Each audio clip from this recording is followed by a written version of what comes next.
Hey everybody, Dave here with another Pathfinder rule reminder for you, and today we're going to be looking at non-lethal damage. So non-lethal damage is an option in the rules that allow you to make attacks with the intent to disable your opponent as opposed to kill them.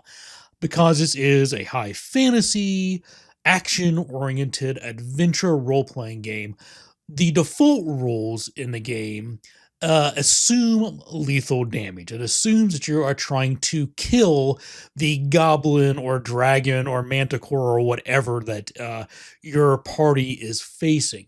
But it does provide non-lethal damage options for those who want to subdue their targets. So you might want to use non-lethal damage when you want to capture somebody and question them. If you're a bounty hunter and you're going to get paid more to bring your target back alive than dead, or you're in any kind of situation where you don't want things to escalate.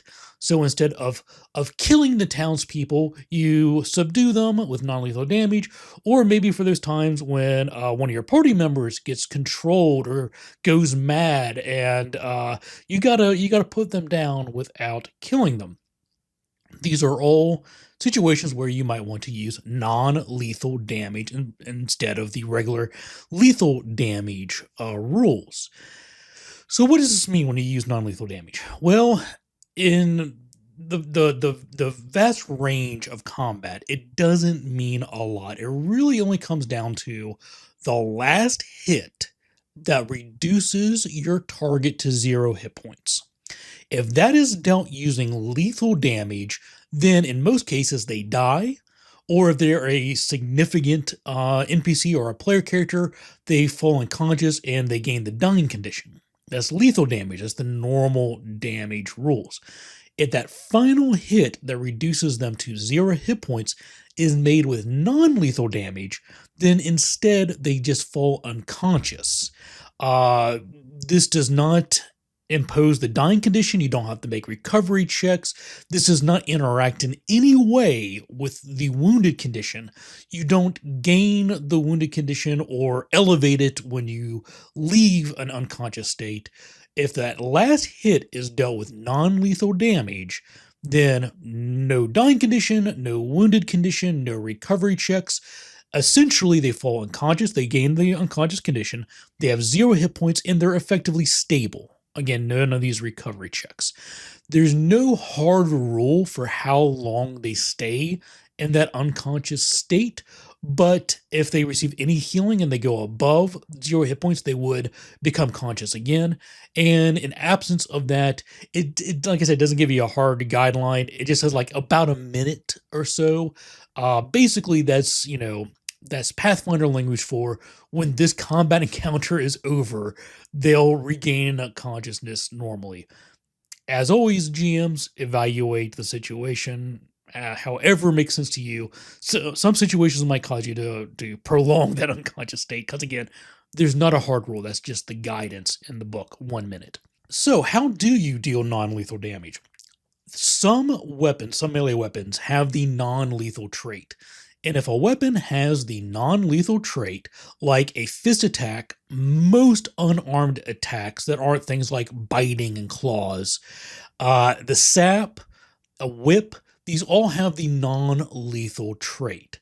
Non-lethal trait weapons always deal non-lethal damage unless you do something special. So monks can deal lethal damage with their unarmed attacks, but in absence of any other ability, rule, special circumstance, non-lethal weapons, weapons with the non-lethal trait, deal exclusively non-lethal damage. So for some people, it might make sense that they carry one lethal weapon and one non-lethal weapon. If you're someone who's playing like a bounty hunter and you think you're going to be dealing a lot of non-lethal damage, you might want to invest in like a shifting rune for your weapon so you can convert it between similar weapons that either deal lethal damage or non-lethal damage. The bounty hunter archetype also has a feat called Tools of the Trade that would allow you to do an additional 1d4 precision damage with certain specific weapons that have the non-lethal trait. So that might be something you're looking for if you want to do this non-lethal damage. And the same is going to be true for spells. A very, very few spells have the non-lethal trait, but there are a few, primarily Daze and Phantom Pain. Both of those spells have the non-lethal trait and deal non-lethal damage.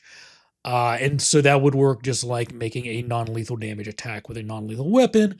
If the damage imposed by Daze or Phantom Pain reduces a target to 0 hit points, they would fall unconscious and not get the dying condition. And although it's not strictly spelled out, I don't believe at least I haven't seen it strictly spelled out. I believe the possible persistent damage that is provided by Phantom Pain would also be non-lethal. So those are the primary ways of dealing non-lethal damage. With a weapon with a non-lethal trait that's designed to do non-lethal damage, your sap, your fist, a whip, or with spells that have the non-lethal trait, Daze, Phantom Pain, and there might be a few others that I'm not aware of. Now, that doesn't mean that you can't also make a non-lethal attack with a traditional standard lethal weapon. Any regular weapon, be it a mace, an axe, a longsword, whatever, a longbow can deal non-lethal damage if you are willing to take a -2 circumstance penalty to that attack. So this could be, you've got your sword, and so slashing with your blade, you're going to take a pommel and you're going to smack someone in the forehead with the pommel in hopes of knocking them unconscious. That might be one way that you do a non-lethal damage attack while using a long sword. The damage itself is not changed. It would do the same damage as normal. It would have a -2 circumstance penalty to the attack because you're using your weapon in a way that it was not designed to be used. Sort of like making an improvised attack, an improvised weapon attack. But if it hits, it does the exact same damage. It just has the non-lethal trait. And if that's the hit, that lowers the target to 0 hit points. It would not kill them. It would knock them unconscious. Axe, turn it sideways, use the flat of the blade, smack somebody in the head, and so on. It's worth mentioning that there are a couple of feats that grant a better access to making non-lethal attacks with regular weapons. I know investigators can take the takedown expert feat that lets them make or lets them deal non-lethal damage with pretty much all of their weapon attacks without suffering that -2 penalty. And gladiators, the gladiator archetype, can take the stage fighting feat that does basically the same thing, lets them make non-lethal damage attacks with regular weapons without suffering the -2 penalty. Also, it may be worth mentioning that the opposite is kind of true. You can take a non-lethal weapon and deal lethal damage with it by suffering a -2 penalty. So if you've got a sap and you want to deal lethal damage with it, you can do so. You suffer a -2 penalty, but you deal lethal damage and you could potentially kill somebody with that strike. I would say, like, you're taking the -2 penalty because you're specifically trying to hit them in the throat with it. Something like that would be the narrative explanation for why that works. Now, there is no such provision, there is no such broad provision for spells. So even though you can take a longsword and suffer a -2 penalty to deal non-lethal damage with it, you cannot just take a -2 penalty to a spell that makes a spell attack and turn it into non-lethal damage. But there are some things you can do, which we'll talk about in just a moment. So I also want to talk a little bit about immunity to non-lethal damage. Some creatures, especially things like golems, have immunity to non-lethal damage.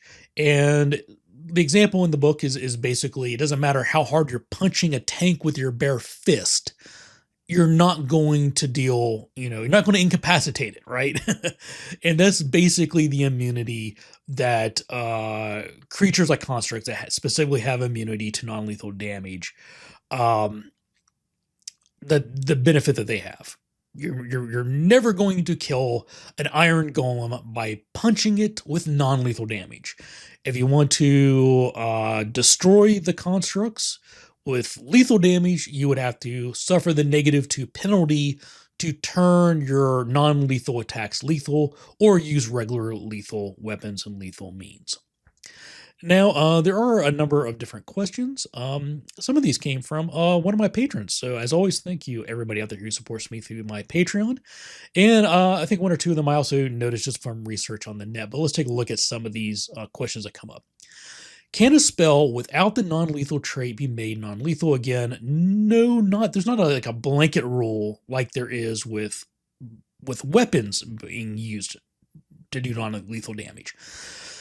But there is a wizard feat called the Nonlethal Spell feat that it takes one action, you cast it, and if the following action is to cast a spell that does not have the death or void traits, then that spell gains the non-lethal trait and deals non-lethal damage. So this could turn your Force Barrage, the old-fashioned magic missile, maybe they're now stun bolts. You've customized the spell as you're casting it by spending an extra action.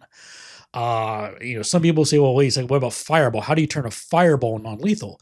Well, maybe the Fireball becomes a concussive blast with a bright, bright light. It no longer does lethal damage, but it's basically a giant modern day flashbang, like that police might use to clear a room and stun people in it before they come in. You're adjusting and changing the magic involved, the weave of the magic in the spell while you're casting with that extra action to make it non-lethal.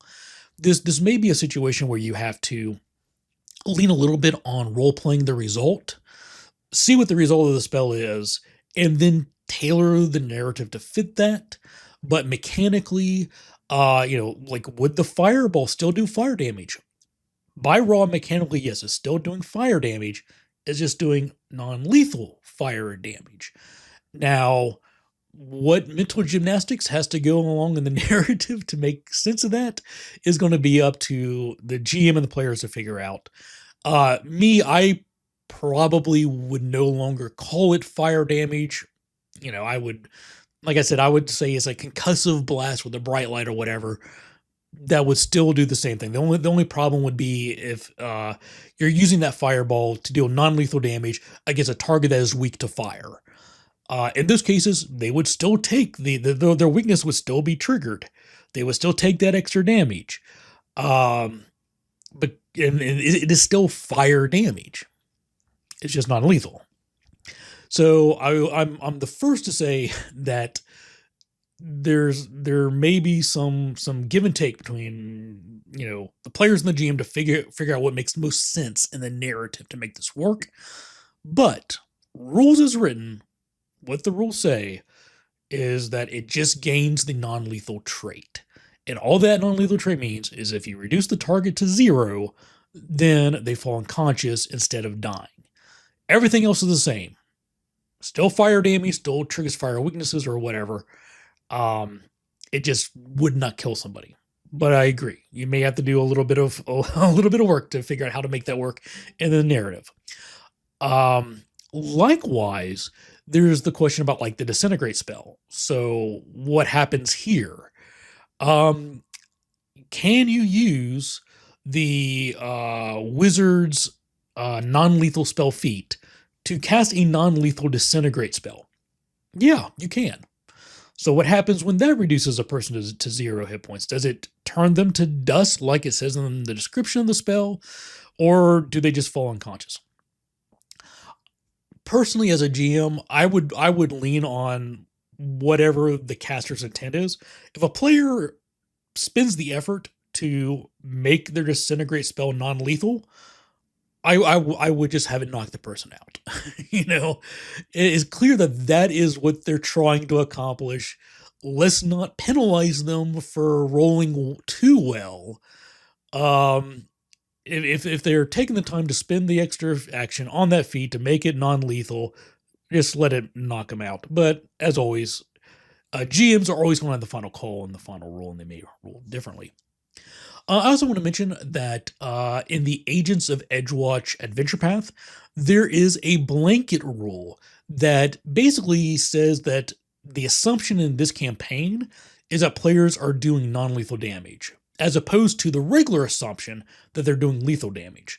So in that adventure path, because the players are supposed to be city guards who have had extra training on how to subdue and capture their targets, all of their damage, even spell damage, even poison damage, all damage, period, is non lethal. And again, that's another place where you might have to do some work and some give and take to figure out exactly how within the narrative that works. But that's the rule. That is not a feat that people outside of that campaign can just take. But GMs just know, like, there's a precedent that exists for just having a blanket statement that says, I allow you to deal non-lethal damage without any penalties, without anything else. And that is found in the Agents of Edgewatch adventure path. Specifically, it's in the player's guide. Also, kind of adjacent to regular spellcasting, kineticists at 4th level can take a feat called Safe Elements that gives them the pacifying infusions action that works very much the same way as the wizard's non-lethal spell feat. They spend that action, and then that turns their next impulse into a non-lethal damaging ability. So another question that comes up is, what if 99% of the damage is lethal? So we've been stabbing this target with swords, and then someone walks up with their bare knuckle fist and punches them, and that does non-lethal damage, and that's the final hit that reduces them to 0. Does it make sense for them to fall unconscious when prior to that we've been stabbing them repeatedly? So a lot of that's going to come down to, again, how you manage the narration, how you describe these things in the narrative. A couple things to be aware of. Pathfinder 2nd Edition has tried to streamline rules and make them as easy as possible, with the understanding that there is a living, breathing GM there who can intervene and say, but in this case, I don't think that rule is going to apply, or this is how we're going to twist it. That's the direction they've gone with 2nd Edition, as opposed to having a lot of extra bookkeeping. Like I believe in Pathfinder 1st Edition, you had to keep track of how much damage was lethal and how much damage was non-lethal, and there you had to keep track of those two totals. And non-lethal damage healed at a faster rate than lethal damage, and there's all these different rules. That doesn't exist in 2nd Edition.